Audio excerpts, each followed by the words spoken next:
Good morning all. So मी आज आली आहे देऊळगाला. आज म्हणजे रात्रीच आम्ही आलो होतो, 2 वाजता आम्ही पोचलो डिनर करून. आणि सगळ्यांच्या झोपा झालेल्या नव्हत्या, कारण रात्री वेळी खाल्ल्या गेलो, उशीर झाला. त्याच्यामुळे प्रचंड हायपर ॲसिडिटी झाली होती सगळ्यांनाच, डोकं दुखत होतं. आणि मला तर असं झालेलं की मला ह्या सगळ्या गोष्टींची सवयच नाही आहे आता, लेट नाईट वगैरे. आणि निर्वी तर 9 वाजता तरी झोपलेली होती.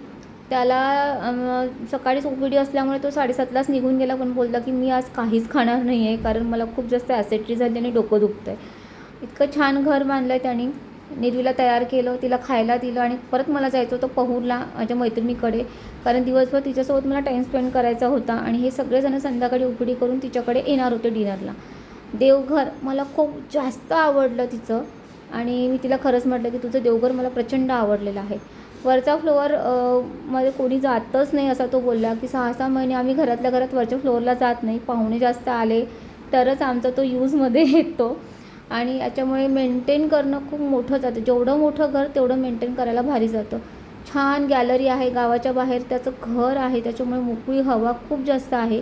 आणि सर्वात आवडता विषय म्हणजे महाराजांचा फोटो. प्रत्येकाच्या घरी हॉलमध्ये महाराजांचा फोटो. थँक्यू.